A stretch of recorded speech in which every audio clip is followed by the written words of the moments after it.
Hello, everyone, and welcome back to Sports Today. Well, it's been an interesting day of Premier League action. Of course, today you know for a fact that there were quite a few teams, interesting matches that were in play. Quite a few of the bigger teams, of course, were in action as well.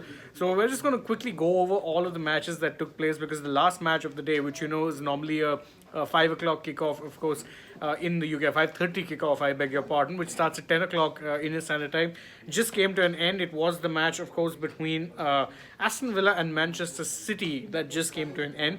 But we'll get to that one in a bit. Let's first go over the first, or let's go through the matches in some form of order, and we'll go over it how it started the day off. So the day started, of course, with the Merseyside derby between Everton and Liverpool. Now, naturally, that's always a match that fans are looking forward to.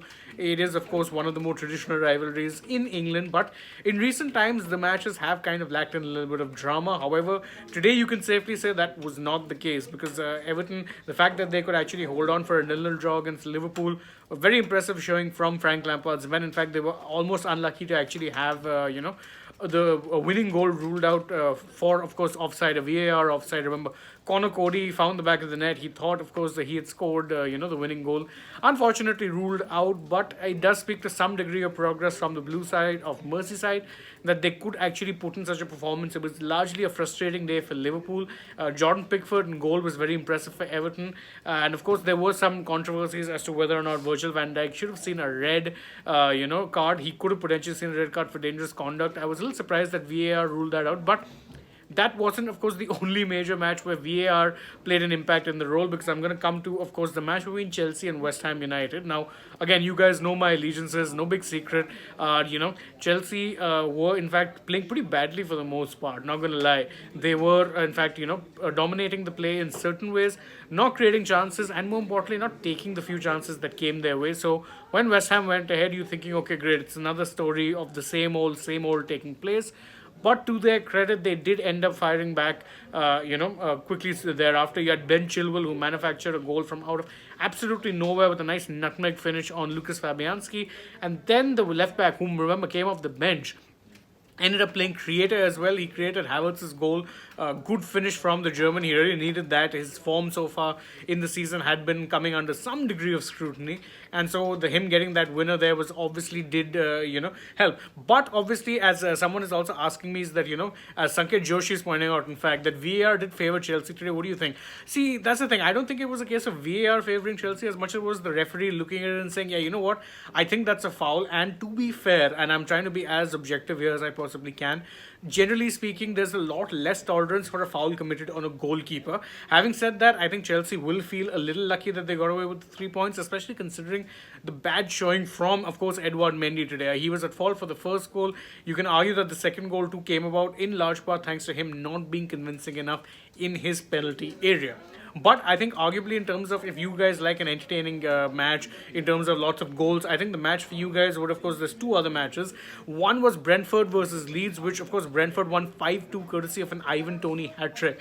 Now, Toney is one of those guys who's impressed me a lot since Brentford have come up, and quite frankly, I'm surprised that none of the so called bigger clubs have made a bid for him yet. It should have, in fact. I'm surprised that it hasn't happened yet. Sanket, not so biased. I'm trying my best not to be, but I do agree. That was a decision could have gone either way.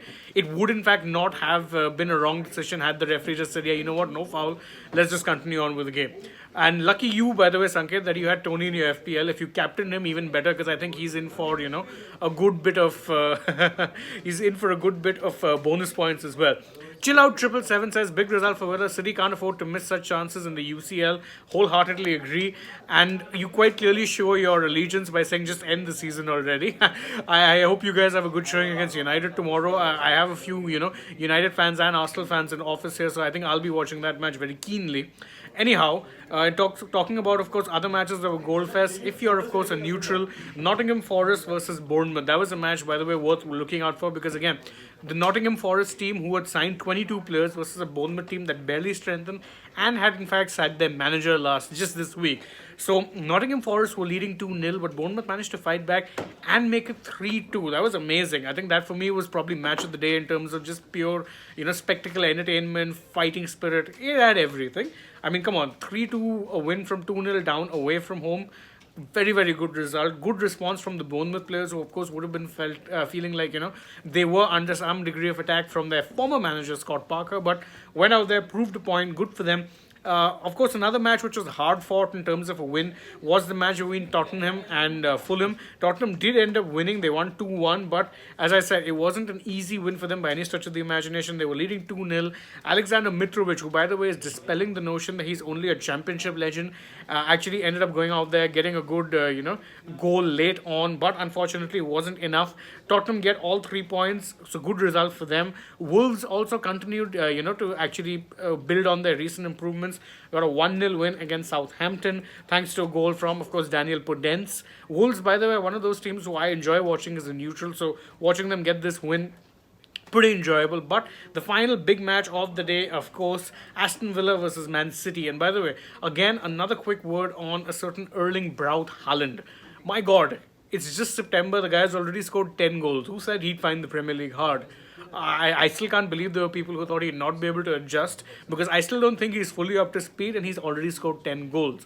But Villa deserved that point which they got, because they did really fight very, very hard for it. They did play very well, and honestly, it's a bit of an uplifting result for them, because that Leon Bailly equalizer was what they deserved. And of course, they've had a pretty torrid start of the season, not gonna lie. There was a lot of question marks, not just on the squad, but of course also on Steven Gerrard's management. There were people thinking that he might just be in line to get the sack if they end up putting a few more bad results in their way. So of course, getting a 1-1 draw against the defending champions, not the worst result in the world that you can put in. So obviously today was an interesting, exciting day of Premier League action. But don't forget, there's 2 more matches tomorrow, and of course in between, a day that will feature a lot of India-Pakistan coverage. We will of course be bringing you that match as well. And yes, Sanket, I will be coming live tomorrow post United Arsenal. Hopefully the match is an enjoyable one, but whoever wins or whoever loses, whoever wins, I'll be there to congratulate them.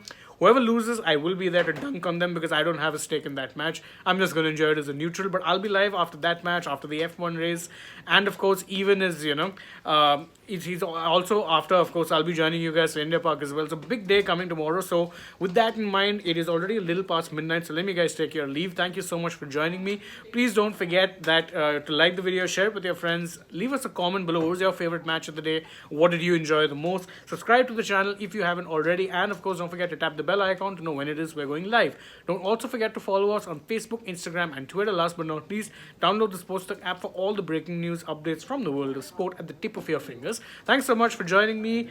Good night. Bye bye.